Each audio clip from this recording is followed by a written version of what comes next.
তো দর্শক বন্ধুরা, pain to care and rehab page থেকে আমি doctor Tanmay Chakraborty joint by joint অ্যাপ্রোচের যে সিরিজটা আমরা স্টার্ট করেছিলাম, আজকে আমাদের 4th ভিডিও।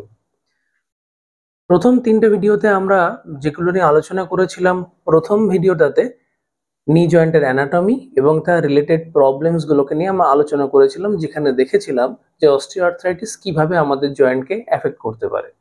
সেকেন্ড ভিডিওতে আমরা আলোচনা করেছিলাম তার রিলেটেড এক্সারসাইজ নিয়ে, এবং থার্ড ভিডিওতে আমরা আলোচনা করেছিলাম অস্টিওআর্থ্রাইটিসকে প্রিভেন্ট করার জন্য যে যে ডায়েটস গুলো আপনারা ফলো করতে পারেন।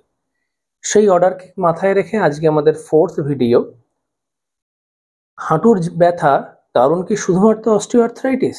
আমাদের ফিজিওথেরাপি ক্লিনিকে সমস্ত এজের পেশেন্টরাই প্রেজেন্ট করেন হাঁটু ব্যথা নিয়ে। সেটা 15 থেকে 18 বছর বয়স থেকে শুরু করে একেবারে 60 বা 70 বা 80 বছর বয়স অব্দি পেশেন্টরা কিন্তু প্রেজেন্ট করেন হাঁটু ব্যথা নিয়ে। আচ্ছা, বয়সকালীন প্রবলেমে বয়স যখন বাড়ছে তখন আমাদের হাঁটুর প্রবলেম অস্টিওআর্থ্রাইটিস হতেই পারে তার কজ হিসাবে, কিন্তু দেখা গেছে যারা কম বয়সে যারা প্রেজেন্ট করেন হাঁটু ব্যথা নিয়ে, মোটামুটি এই ধরুন 20 বছর বয়স থেকে 30 বা 40-এর মধ্যে যারা হাঁটু ব্যথা নিয়ে প্রেজেন্ট করেন, সবসময় কিন্তু হাঁটু ব্যথার কজ অস্টিওআর্থ্রাইটিস হয় না। তাহলে কি কি সেই কজ হতে পারে, আজকে আমরা সেটাকে নিয়ে একটু আলোচনা করব। ধরুন আপনার ব্যথা যদি এই জায়গা বরাবর যদি হয়, যেটাকে আমরা মালাই চাকি বলি, এই জায়গা বরাবর যদি হয়, যদি সারাউন্ডিং প্যাটেলা বা মালাই চাকির চারধারে বা এই ভেতরের দিকে বা বাইরের দিকে যদি হয়, তাহলে সেক্ষেত্রে এটাকে আমরা বলি ডাক্তারি ভাষায় প্যাটেলোফিমোরাল পেন সিনড্রোম। মানে আপনার প্যাটেলা জনিত বা মালাই চাকি জনিত প্রবলেমের জন্য আপনার হাঁটু ব্যথা হচ্ছে, যেটা সব থেকে কমন এজ ফ্যাক্টর থাকে এই 25 থেকে 40-র মধ্যে, ম্যাক্সিমাম 45-এর মধ্যে। যদি আপনার হাঁটু ব্যথা এই জায়গায় যদি ডেভেলপ করে, মানে আমার মালাই চাকি থেকে 3-4 সেন্টিমিটার নিচে বা এরকম একটা জায়গায় যদি ডেভেলপ করে, তাহলে সেক্ষেত্রে আমরা এই প্রবলেমটাকে বলি প্যাটেলার টেন্ডিনোপ্যাথি। মানে এই যে টেন্ডন যেটা দিয়ে প্যাটেলাটা টিবিয়ার সঙ্গে অ্যাটাচ করে আছে, এই জায়গাটাতে যদি কোনো রকম ইনফ্লামেশনস বা প্রবলেম যদি ডেভেলপ করে, তাহলে সেটাকে আমরা বলি প্যাটেলার টেন্ডিনোপ্যাথি।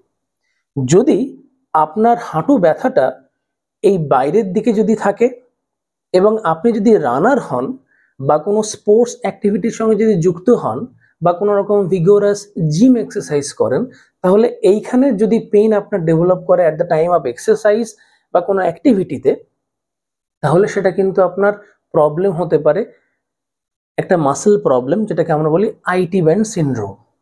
এছাড়াও অনেক সময় দেখা যায় যে হাঁটু ব্যথা যে সবসময় সামনের দিকে বা ভেতরের দিকেই যে হয় তা নয়, অনেক সময় পেছনের দিকেও ডেভেলপ করতে পারে। মানে এইরকম জায়গাটাতে যদি আপনার হাঁটু ব্যথা পেছন দিকে হচ্ছে, মেনলি আপনি হাঁটতে চলতে গেলে, সিঁড়ি দিয়ে ওঠানামা করতে গেলে বা ওঠা বসা করতে গেলে এবং পায়ের পেছনের দিকে একটা খিঁচ ধরা, টান ধরা টাইপের অনুভূতি আপনার সবসময় ডেভেলপ করছে, টিপলে ব্যথা করছে, তাহলে সেটা কিন্তু আপনার পপলিটিয়াস টেন্ডিনাইটিস বা বার্সাইটিস বা পপলিটিয়াল সিনড্রোম কিন্তু হতে পারে।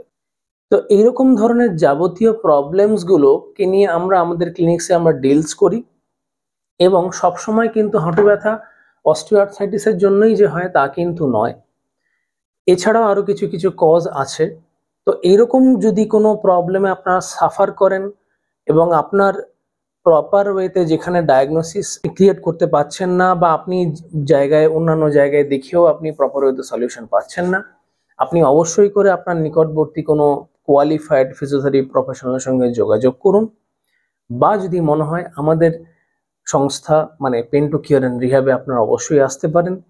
কিভাবে আপনি যোগাযোগ করবেন, নিচে দেওয়া নাম্বারে আপনারা অবশ্যই যোগাযোগ করতে পারেন এবং আপনারা এসে দেখান এবং আপনার যে প্রবলেমটা নিয়ে আপনারা এত বছর ধরে সাফার করছেন সেটা থেকে অবশ্যই সুরাহা পাওয়ার চেষ্টা করুন। ধন্যবাদ।